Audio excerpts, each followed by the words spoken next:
My name is Mallory Newell. I am project director for the RP Group's Multiple Measures Assessment Project and also the Director of Institutional Research and Planning at De Anza College. I'm joined by my colleague from the Chancellor's Office, Shantae Smith. Thanks for being here, Shantae. And also our presenters today from Mount San Antonio College. And so this is our webinar, Equitable Placement and Completion, AB 1705, Calculus with Support, a spotlight on Mount San Antonio College. And this is a partnership between the California Community College Chancellor's Office, Educational Services and Support Unit, and the RP Group. So without further ado, I wanted to turn it over to our presenters, Lisa Morales and Paula Young.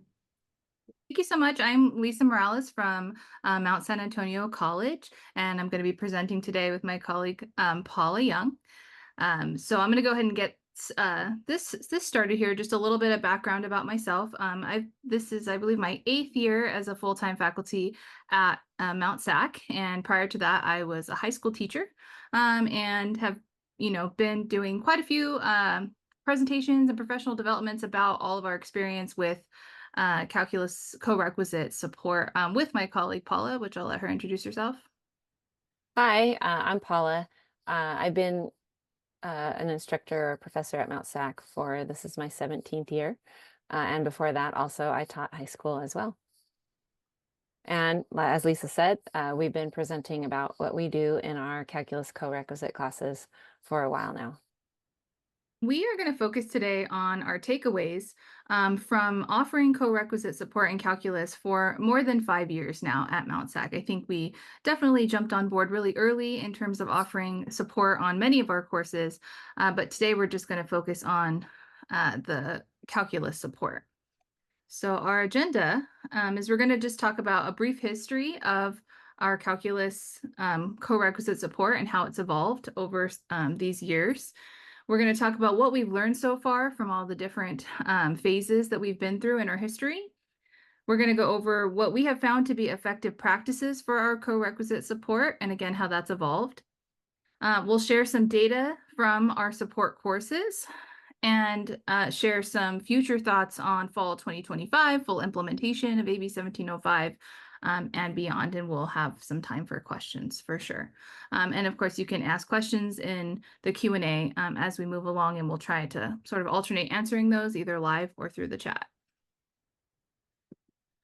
All right, so a little bit of brief history. We've had what we call phases, 2 phases at Mount SAC in terms of co-requisite support courses. Now, in both of those phases of support, just to give you some structural background, our co-requisite support courses have been 2-unit credit courses that are hard linked with the target course. So students have to be enrolled with both if they choose to take the support. They are taught by the same instructor, so the support and the target is the same instructor. Typically, these support courses are taught before or after the target class, making the class approximately 3 hours long. Some instructors choose to teach the support on a 3rd day, but that's not quite as common. And our co-requisite support is graded separate from the target course, and it is marked as pass, no pass. So a student could pass the target course and not pass the support course, and vice versa, or pass both or not pass both. So they are separate from each other. And now I'll pass it over to Paula to get into the 2 phases. Awesome. So phase 1, we started, man, I'm trying to remember exactly what year we started that. So let's say post AB 705 to pre AB 1705. This was purely optional, so students could choose to enroll in support if they felt they needed it. And we allowed students to jump over pre-calculus to go into calculus if they took it with the 2-unit support course. And that was at the start of this phase. We started that. The course topics for the support course included prerequisite material. So that was part of the support course, was to teach prerequisite material. Many instructors, including us, we chose to spend extra time, those 2 hours a week, on lecturing on prerequisite content. And the grading for the support course typically included additional assignments, worksheets, quizzes, and possibly exams, depending on the instructor, on prerequisite only content. And that was how our original support course was structured. Then we moved on to phase 2. We switched over to this phase in about fall of 2022 to present. The enrollment is still optional. We removed the jumping aspect from our courses. So support courses shifted, their focus shifted from more of a just-in-time support for the target course. And we adjusted our course measurable objectives so that they were to provide support for the target course, and rather than looking at prerequisite content. Instructors were encouraged to move away from lecture and focus support time on engagement and helping students to engage in practice problems and be comfortable with the calculus content itself. Grading practices for the support course were encouraged to shift towards components that help learn the target course material and good study skills and things like attendance in class, and then working on practice problems in the class, completing exam reviews for the target course. Those were all things that counted towards the co-requisite grade. There were minimal assignments with prerequisite content. So we shifted our focus more towards helping or giving just-in-time support for the target course rather than looking at the main focus being prerequisite content. So we shifted away from that. All right, back to you, Lisa. All right, before I transition, there is a question in the Q&A that I'll just answer live. So how many sections, excuse me, are calculus with support and how many are just standalone calculus? So right now, without looking at the schedule directly, I believe we have far less sections of calculus with support. I mean, we do offer a lot of sections of calculus. So I want to say maybe 5 sections have support compared to like 12 without support, something like that. So it, not quite as many as the ones that are standalone. Answer live. And then another question is, to help me understand your context, have your students been able to enroll in pre-calculus before enrolling in Calculus 1? Have your students been able to enroll in pre-calculus? So they have been able to. Yes, so they have been able to. Up until now, they can make the choice to take pre-calculus, or they can also choose to directly start in Calculus 1. And there's another question that just popped up. Do you offer calculus and the support class online? We recently transitioned away from offering calculus and above online. So that just started this fall that we no longer offer, our department voted to no longer offer any calculus and above classes in a fully online modality. So they can be offered in a hybrid model, but the idea being that exams would be in person. And I'll answer this last one before switching over, and then the next slide will kind of answer this too. Is the credit for the support course degree applicable? No, it's not degree applicable or transferable. Can you give an example of the difference between just-in-time support and covering prerequisite material in the support class? They sound very similar, excuse me. So in our first phase, especially because we had the jumping aspect, instructors were definitely just lecturing on straight pre-calculus material, pre-calculus content. So just a lesson on graphing rational functions, a lesson on trigonometry, a full-on lesson on those specific topics, separate from the actual calculus content. So it's kind of like a mini lecture on the pre-calculus content and then a full lecture in the calculus content.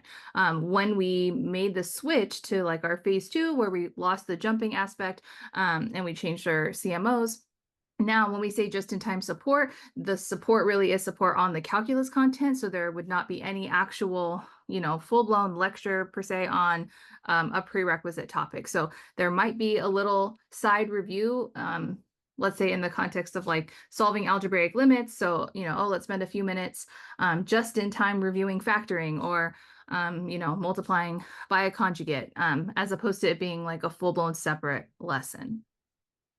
On that note, I'll go ahead and switch to the next slide, which is what we have learned so far. So between those two phases. So what we've learned first is that the additional prerequisite assignments in the support course, especially in that first phase, was busy work for some students and often detracted from getting work done in the target class. In those first few years of offering our support courses, we had a lot of student feedback through the form of surveys, and that was one of the number one pieces of feedback, that they said that all that written work to submit for 2 classes, in some cases 2 sets of quizzes, even exams on that prerequisite content, that it was overwhelming and they couldn't keep up with the target course material. So that was one takeaway. Using the additional time in the support course for lecture on prerequisite content was not the most effective practice. And even now, we have definitely steered away from lecturing on prerequisite content, as tempting as it is, as much as we want to say, like, we want to fill in that gap. It's so hard because, as we know, students are just at really different places in their educational journeys. So even though for one student, it might, they might really need it, and one student, they already know how to do it, it just really doesn't feel like, to us, a good use of our time. Because, a little mini lecture for someone who really doesn't have any idea how to do that, it's not really going to do very much, right? And then on the other hand, if someone knows how to do it, that wasn't a very good use of their time when they could be, practicing the target content. And then the last thing, our takeaway was using the additional time for more lecture, even on the target content. For example, doing more examples or proofs. We also found that that was not the most effective practice. So again, I think it's really tempting to think, let's just do another example with this time, or show like really why this works.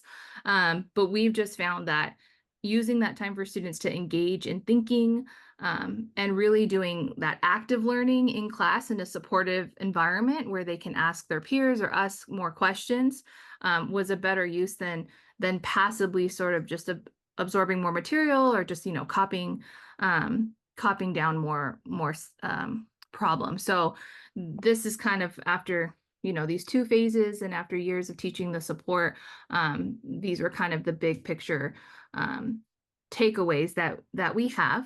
And so these are kind of what we don't do. So now we want to focus on, well, what do we do in the support course? And I've already sort of alluded to it a bit. We really try to engage students. So we try to summarize over the next 2 slides here some practices that we have seen to be effective in our support courses. Just really increasing student engagement in both practice of the target course material and collaborating with each other. So we do a lot of group work with a purpose. So we're not really getting too much into like the nitty-gritty of our day-to-day, but when I say group work with a purpose, we give very specific problems to work on in a group with a time limit, work on these 3 problems in this amount of time, so that there's more structure to it instead of just work on this assignment. We send students to the board a lot, all students to the board at the same time, working in groups of 3 on problems. And a lot of this framework comes from the book, now I'm going to forget the name of it. Me too. Peter, I know, by Peter, I don't know what his last name, Lildajal, like on effective teaching class. I'm sure somebody can remind me. But he really emphasizes the idea of students getting put in randomized groups of 3 and going to the board and just kind of jumping in and working on problems. And we've been doing that now for a couple semesters, and we really agree. And trying to engage students in games and activities.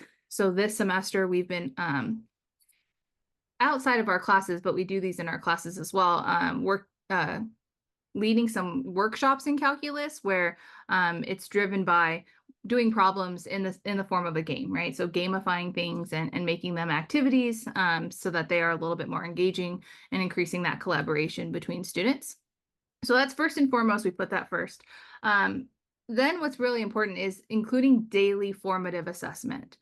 So I think kind of the gold standard there is going to be low stakes in-person quizzes. So really giving them a quiz every day, kind of driving that reason to come to class and then to just get feedback. You don't know what you don't know. And so by taking a quiz, they might think, oh, I can follow that amazing lecture, but we really want them to see what they can do on an assessment, but low stakes, right? So they're every day, so it's not a huge impact on their grade, but they're trying it and getting that feedback. You can also do like entrance, excuse me, or exit problems, like an entrance ticket or an exit ticket, a problem that they again do like on their own, ideally without the use of notes or assignments for support so that they can really see what do I know, what did I take away from today. You can also do this in the form of Canvas quizzes. So if you want them to sort of be auto-graded so that they get feedback right away, because the important part of the assessment is that they get the feedback, right? So how are they actually doing? So all of those I think are effective practices for support courses. And there's Lisa, it's one. building thinking classrooms. Building thinking classrooms. Thank you. So now I'm going to switch over to the next slide here, but did you have any other questions you wanted to take? Sure, yeah. So somebody said, I'm sure you will cover this later, but how will you change your support course when you are no longer able to offer pre-calculus? That's a really good question, and I think probably not one that we really have an answer to right now. I think we have some ideas on what we're going to do, but honestly, I don't think we're really going to know until it happens.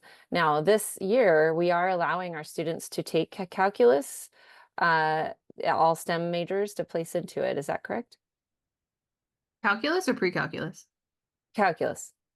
Or do we Yes. still, yeah, Yeah, calculus. So they can place into it. So we do already have some students who have not had pre-calculus or have not passed it possibly. And one of the things we started doing this semester was the calculus workshops, like Lisa said. So that's just any student from any teacher can come to these workshops and we go through problems and we just work at the board and we do games and just get familiar with the material more. We see ourselves trying not to change too much, but offering our students resources for them to get the material that they need. So if you come in and you don't know how to factor and you need to do limits where you need to learn how to factor, then we can offer you support in that. So that can be, well, we have these things called Jumpstart modules that we've created with our colleagues that go through all the prerequisite material that we think students will need for calculus, and they're on Canvas. They're just modules that they can go through and answer questions and watch videos to understand the material. And then at the end, there are some quizzes or just reviews to solidify their understanding. So that's one option. This answers two questions. Someone else asked, how do you support students who have not had pre-calculus? So at Mount SAC, we have created Canvas Jumpstart modules. So modules with all of the content that you would need to kind of jump into calculus. So they have many typed examples, many videos, typed out examples, practice problems. And then we also created a workbook of problems for students that go along with the modules so that they can watch the modules, do some practice problems there, and then do some written practice problems in the workbook. So that's been a project that we've been working on for the last few years with a whole team of people in our department. So that is where we feel like students can get the exact support that they need. So instead of giving a lecture, which may or may not help one student and very much, and maybe another student's bored because they know it, the modules, you can go at your own pace, right? So self-paced modules where you can pick and choose what topics you need to review at the time that you need to review it. So I'm going to let Paula read that. Yeah, so sure. So the other effective practices that we have there. We, like Lisa said, we have notes, videos, and worksheets on Canvas or in a printed format for students to look at in terms of support prerequisite topics. Another option would be to give access to publisher review content, or to share your recommendations on your favorite YouTube channels. That might be helpful for students.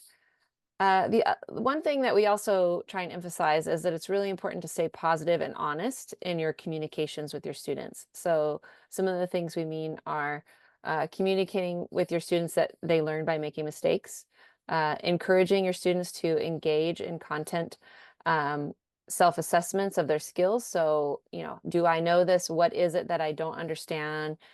What do I need help on in order to understand this topic? And another idea is to norm the idea of group work, going to tutoring, spending a significant amount of time in what you're learning to be successful in calculus. Most of us were STEM majors in college, and we know that being a STEM major is a lot of time. And so just talking with them about investing the time that you need to learn the material at the level that's needed. Another concept or idea is to discuss the legislation that was used in order to determine their placement and the pros and cons of that. So one of the ideas that we also thought about was helping your students to develop a post-failure plan. Like, if you fail, what are you going to do differently? Because if you just re-enroll in the same class without changing anything, then you might just experience the same results. So in terms of cutting back your hours at work or limiting the number of classes you're enrolling in when you're taking calculus so that they do have the time to be successful.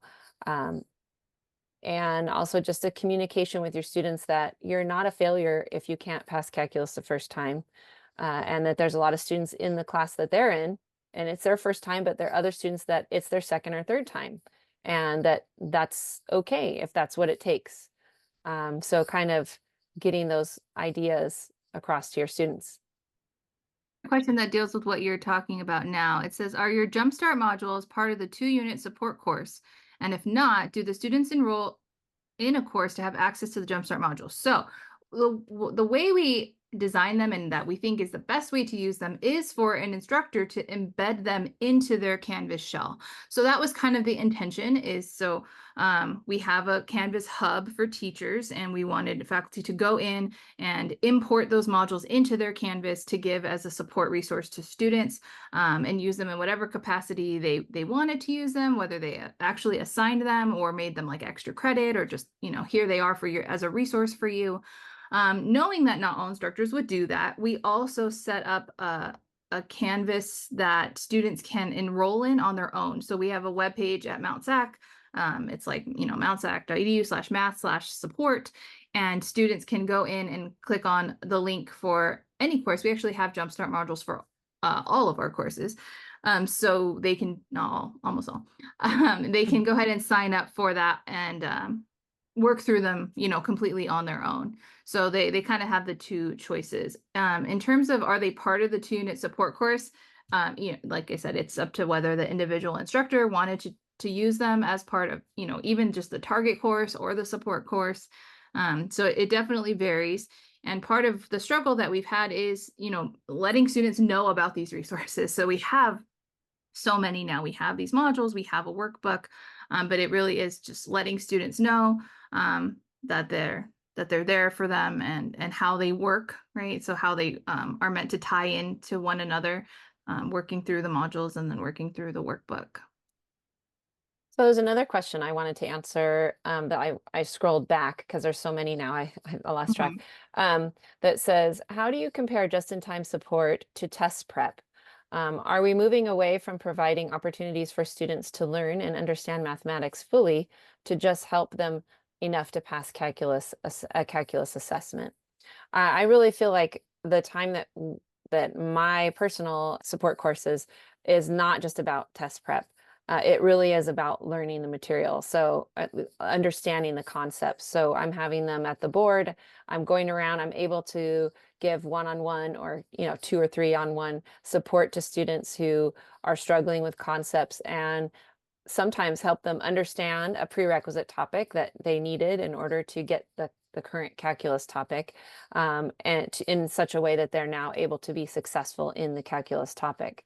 So I don't think I would say that any of it is just like test prep, but it is mainly focused in on the concepts and understanding the ideas behind it, and sometimes the prerequisite material behind it that students may not be as strong in. Have you had any data that suggests students who skip pre-calculus were able to succeed, especially those who used your Jumpstart Canvas modules?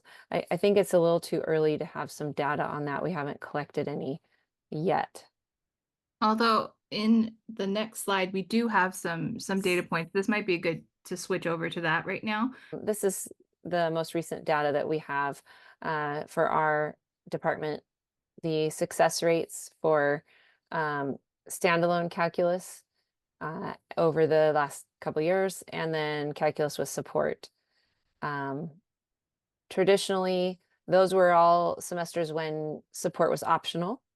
So the traditional students who would enroll in the support course tend to be lower students, or students who have had many years away from math, or feel like they struggle with math. So they tend to be ones that need the support, right? And are thinking enough that they feel like, oh, I should take those extra 2 units because it will benefit me and I will learn more, hopefully. So you can see from the data there that the pass rates for the support course are a little bit lower. But when you break it down to the lowest STEM placement students, so we our research guru, I think Kristen did most of this work.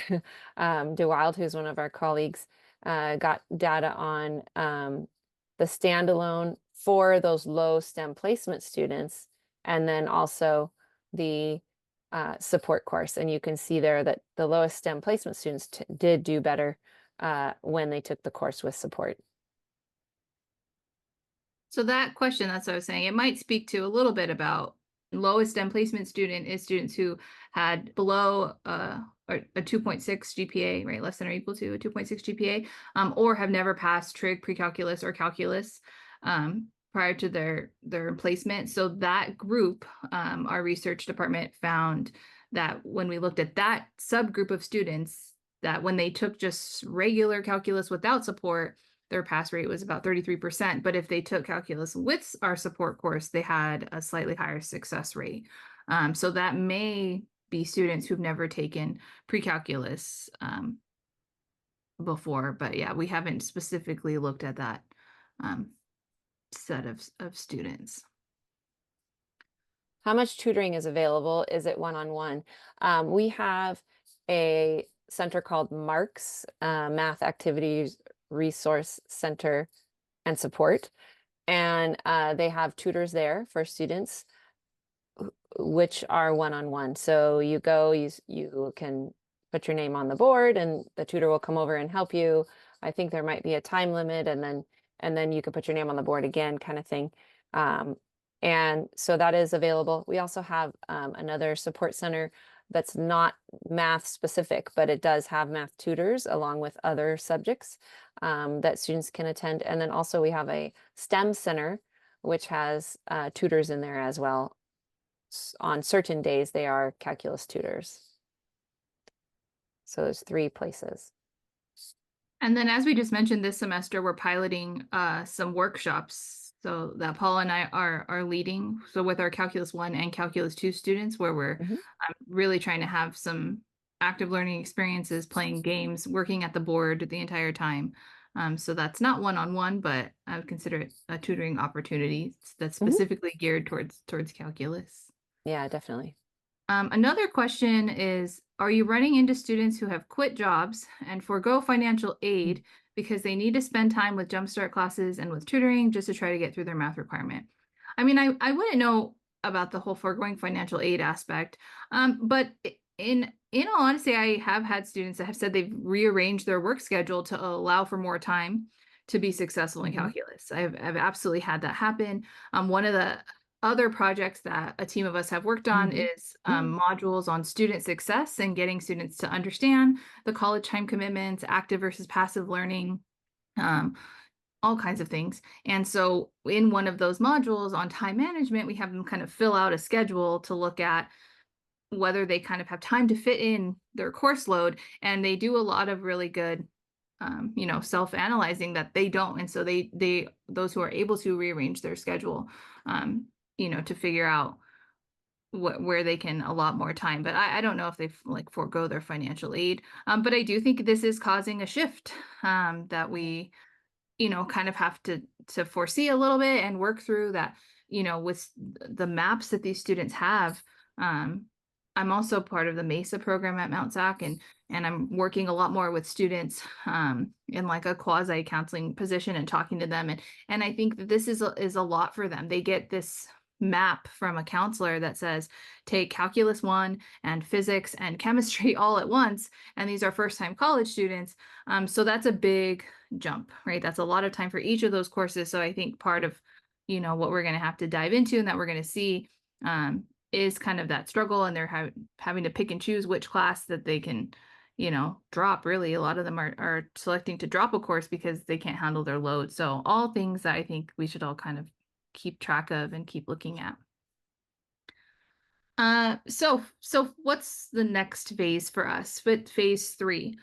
So we consider phase 3 fall 2025 to, we don't know when the next thing's going to roll down for us. But what we have decided to do based on that data that we just showed you for the lowest STEM placement students is we are going to require our enrollment in our calculus support course for the lowest STEM placement students. So if our students who are in the lowest STEM placement group, if they choose to take calculus, then they will have to take calculus with support. They will be able to opt out by contacting the department chair or a counselor. So, I guess if you want to be nitty gritty about it, like, is it really a requirement if we're letting them opt out of it? But we wanted to, basically strongly encourage, right? Make it the default that you should be taking this with support. And it's a small margin, but there was a margin of 6%. We're doing better if they took it with support, if they were in that lowest STEM placement group. They can alternatively take our new innovative course. So we are, we took that challenge of creating a new innovative course. And so they can choose that with or without support. Or if they go directly into calculus, they will have to take our calculus with support. So that is starting in fall 2025. One of the other things that we're thinking about, although we haven't committed to it, is we're thinking about moving to a lab model. So a 1-unit lab model. It would be a 3-unit lab parity for faculty to replace our current 2-unit model. So reasons for this, it would reduce the unit count for students. So it would just be 1 unit for them, but it would give us an extra hour of support. So it'd be 3 hours instead of 2 a week. And we also have a bit of a logistical issue with our support courses. They are only 15 weeks, and the target course, the main course, is 16 weeks. So it affects the drop deadlines, and there's kind of just a weird issue there. So this would fix that issue as well if we moved to the lab model. So that's something that we're thinking about, not necessarily exactly starting in fall 2025, but may potentially start in the future. So that's one of the things that we are thinking about. And then our final recommendations is that we strongly encourage colleges to start or continue collaborating with your colleagues on teaching calculus. We've been really fortunate. We have had a calculus community of practice at Mount SAC for about a year now. And it has led to just a lot of really great conversations and shared ideas. So we meet a couple times a semester, maybe 3 or 4 times a semester on a Friday sometimes it was a full day, sometimes it's a half day with some food. And we're talking about both the content, what we're teaching in our classes, and we're talking practices, what we teach, what are our grading policies. We've challenged teachers to change it for a day. Try sending the students to the board for a day instead of doing a lecture, and report back to us how did it go. And we've had faculty who did that and, reported back positive things. So as people start to try things and hear other people are doing it, I think it leads to, a lot of good changes. People are like, I'm not going back. I'm going to keep doing this. I enjoyed class more. They're a lot more tired because they said they're running from student to student. And I know we haven't talked about our structure of our class, but our classes are like that. We just have pretty much entirely students working in groups or at the board. And so we're at the end of the day, we're just exhausted because we're running around all over the place. So people are starting to get a little bit of a taste for that. We think it's important for faculty to discuss not just the calculus content and the pedagogy, but also the message that we're sending to students and how it's delivered. So we've been talking a lot about, the messaging that we're going to be sharing. And if students are not going to pass on that first, maybe second try, what's going to be different, right? And Paula alluded to this earlier, help them make a re-entry plan or discuss like a post-failure plan. So what are you going to do next time, and giving them recommendations, right? So in our case, we have the Jumpstart module. So they can do those outside of a class. They can sign up for the Canvas on their own, and they can work through those modules independently to be ready for the next time they take it. So really going over that plan, not just like take it again and hope for the best. We said, this is all uncharted territory. So plan to just check in regularly with other faculty, determine what data to collect and what would be helpful to make decisions. And then we are just constantly reevaluating and meeting with our colleagues, both formally and informally. So that's definitely something that we would encourage. Okay, there are some good questions. Tell us more about your support course, or your innovative course, sorry. So we're actually in the process of writing the curriculum for that. We're going to be doing that mainly in the winter, and we're going to do a test run of it in the spring. And then, we'll be implementing it fully in the fall. We are basically looking at pre-calculus, and we have a group of teachers who have regularly teach calculus, and we're kind of stripping it down and looking at what is absolutely needed for calculus, what depth is needed for them to do well in calculus, what algebra skills, trig skills, those kind of things, and just kind of figuring out what we want to include in the in that course, and looking at how we're going to be teaching that course. We're going to be doing lots of active things in the classroom, and probably using a flipped or partially flipped model, and doing mostly working and at the board and doing activities that are active in class, so that we can that students can understand the material better with that experience. What percentage of your department would you say is on board with the building thinking classrooms model as opposed to lecturing? Do you face any opposition? So Paula and I have done quite a few professional developments about our class in particular. And one of the questions that we feel like we consistently get is, do all of the instructors at your college do what you do? No. So Paula and I work really closely together on building curriculum in the classes that we jointly teach. So Calculus 1 and Calculus 2. And I think we talk about this on the next slide, a little bit more about what we do in our classrooms. But it's not the norm. There are definitely more instructors who are trying new things, like I said, but it's a slow process. And I don't think everybody is going to, and I don't think that everybody should either necessarily. I mean, I think the great part is that students have a choice of what model works for them, or what teaching pedagogy works for them. But I think it's good for faculty to be open to trying new things, and education changes. So opposition, no, because we're not forcing anybody to do anything. It's more like we're just showing what we do and the success that we have, and how much more we enjoy teaching when we're more active ourselves in the classroom as opposed to lecturing. So I think we're just trying to get that information out there. Yeah, and I think it was helpful at our community of practice this semester. We challenged some professors, or all the ones who attend, and some of them accepted the challenge, and they did something different in their class, and they we asked them to share, and I think the rest of the people attending were like, oh wow, so they saw how it was a good experience for them, and it was positive to do something more active in their classroom, and maybe that will cause some more people to want to give it a try. And then I'll answer one last one before that. Next slide. It says, what about Calculus 2 and beyond? Are you planning a support lab or model for the remaining courses? I assume the innovative course only targets Calculus 1. So we actually have a support class on Calculus 2. And I love it, and I'm glad we have it, and I hope we get to keep it because I think that is a whole nother beast of a class that has a ton of prerequisite content, right? All of the algebra, partial fractions, all the trig.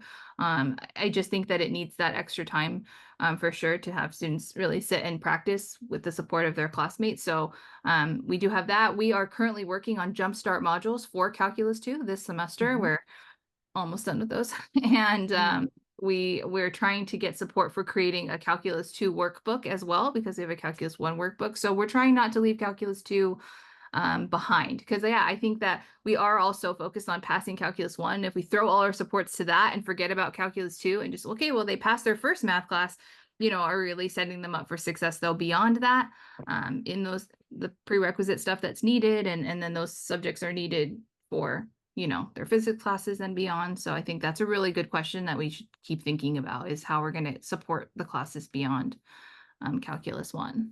Yeah, there was another question. Does your innovative course apply to online sections or only in person? We decided that we should only offer the innovative course in person. So that is what we're doing, at least right now, for the 2-year trial period when we're collecting data to see how effective it was. We felt like in person should be the way to go with that. So that's what we're doing with that one. And then there was a question about the lab model. So we're still looking into that. There are many lab courses that get what's called lab parity, which I can't say I know everything about because I've never taught a lab course, but in our department, we also have computer science, and their labs have lab parity. And so that's the kind of thing that we're looking for, is where we have 3 hours with the student, and that's 3 LHE for us, but the students only pay for 1 hour or 1 unit for the lab. So that's what we're looking into for that. So and our administrators, go ahead. Go ahead. I was just gonna say, our administrators were actually the ones, at least the deans, kind of came up to us about moving forward with the lab model. So it wasn't necessarily something we had come forward with. We heard about some other colleges that were doing that. They did, and they were really interested in lowering the unit count for students. So that's their motivation, right? Lowering that unit count for students. And the cost for students. And the cost for students. So that was part of it. The other one thing I'll mention that I forgot to say is that for our innovative course, one of the things that we're doing is that those are part of what we call a learning community at Mount SAC. So the same instructor will be teaching the innovative course and then Calculus 1. So it's like a fall to spring offering. So when you sign up for the innovative course, then you're able to, so you're not necessarily required to, but you're able to follow that instructor across semesters in this kind of the same time slot to take Calculus 1. So the idea kind of hopefully being that students form community in that first class, they find study groups, they find the nuances of working with a particular instructor, and then they get to keep working with that same instructor in the spring. So we're piloting that this semester with Calculus 1 and Calculus 2, the idea of a learning community there. So we don't have data on it yet, but we're going to try to collect it and see if that helped to kind of have the same instructors fall to spring. We wanted to give you a little bit more on our class structure. Lisa and I use mostly a flipped classroom that relies on students watching video lessons prior to class. This leaves us more time during class for student engagement and collaboration. We find this to be very beneficial for our students. So with such a short session today, we didn't feel like we had time to go through really our whole class structure. That we did give a presentation through CAP on this, and there is a link there to the California Acceleration Project events where there's a recording, so you can look at that. And I believe also at that link is some of the documentation we gave on like a typical day for us kind of thing. So you can get all that there. We also are holding a free in-person calculus community of practice in January, beginning of next year. And it will be on our campus at Mount SAC in Walnut, California from 8:30 to 3 on the 31st of January. The focus of this will be on grading and assessment in calculus, which was a very requested topic when we sent out surveys. And there is a QR code there that you can use your phone to go to the Google form to sign up for that. And then I think the next slide is just a question and answer, right? Yes, Yeah. so I'm gonna leave this one up just in case anyone wants the QR code. So yes, we are doing that community of practice event. We did one at Mount SAC in the spring, or early summer. And yeah, there was a huge demand for talking about grading and assessment. So we thought we'd have another event on that. So we're excited to be able to host that event. I'm going to answer a question about, so our model. So do students know when they register that it's a flipped class? They might. So two things. One of our faculty does a whole lot of work to share what our class is like on our website. So every semester they collect the information from us about, so if we know our class is going to, maybe have some special features to it, they collect that and then they post it to our individual website. So if a student was on our website, they could see that that was a flipped classroom. But the other thing I know I do is I email them in advance, letting them know what the class is going to be like and what's expected, that there's group work, that there's board work, and all of that information. So they don't necessarily know when they register unless they were kind of diligent enough to go to the website and look up the instructor. But they would find out in advance because of communication that I send in advance. I think, Paula, you do that too. Yes, and I think also there's some word of mouth that people know about, different instructors or how they teach their class. So obviously that a little bit goes around too. Do you have any concerns about enrollment in the innovative course? We're trying to get a feel. I feel like it's very difficult for our scheduling committee to schedule because, we just don't know what students are going to do. I think what we're looking at right now is because students can currently select something below calculus, we're looking at the enrollment in those classes and thinking about, well, what percentage of those students will even be eligible? So which of those students will be lowest STEM placement students?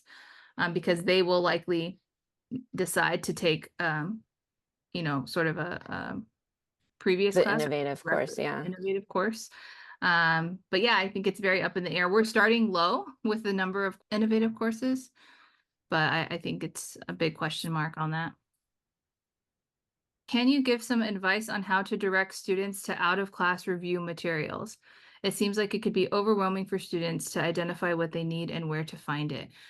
Yeah, so I mean, I do think that we were lucky to get support at our school to make all the resources that we have.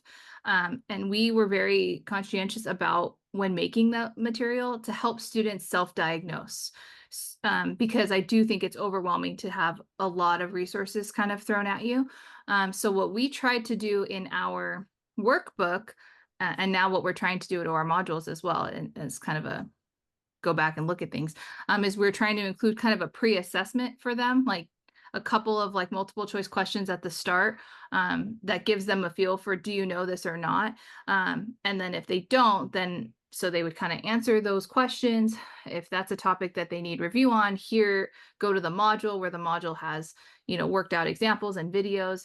And then, you can come back and sort of work on the remaining problems in the workbook. So it's very structured. But that took multiple faculty a few years to put all of that together. Right now, I would say what I used to do in the past, because I have my own like Google website, and I do have a flipped classroom for all of my classes. So I mean, I've taught beginning algebra and trigonometry and pre-calculus and so on.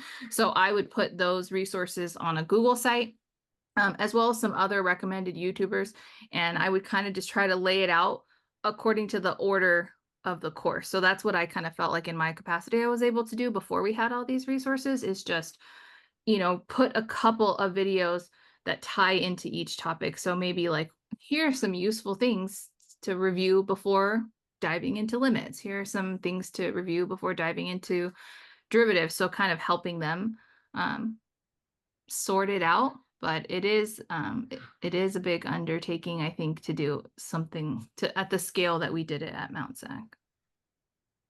So there's one question a while back that says, what are the similarities and differences in content for your innovative course and the calculus support course? So the calculus support course does not necessarily have prerequisite content that they're being lectured on or doing group work for.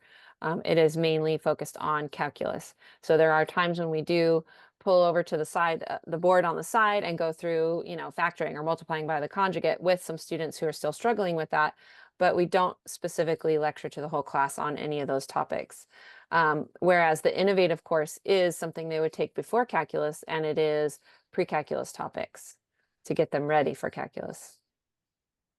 Are students happy they get to bypass 2 Calculus 1 for their major? Full disclosure, I dodged math throughout college, but now I want to take Calc 1 support so I can prove to myself I can do it. Do you feel or see student self-efficacy increases? I don't know if they're excited about this or not. I hear students who have heard about the legislation and who've gone through the prerequisite courses and go, oh my gosh, that would be horrible. I would not want to have skipped to this class. They're in Calculus 1, right? I would not want to have done that. I know I needed those skills. So I think it's probably going to be a mixed bag of whether or not students are going to be happy that they get to go straight there or not. Yeah, I think one of my main concerns is going to be is that students stick around. I think that's one of my biggest concerns, is that if they are in this class and they have no other place to go, they're just in Calculus 1, maybe with support, but if they're not a low STEM placement student and they can only take Calc 1 with support and that's too difficult, are they going to try to stick it out, learn as much as they can and retake it? Or are they just going to change majors or maybe leave altogether? So I think those are the things that we're trying to think about, that whole, that messaging, the tone that we're, communicating with students about learning and sticking it out and trying to use these resources before retaking it. There's one about sharing materials. We're in the process of finding out about that, looking at how can or will or should we share materials. So that's something that our administrative people are looking at.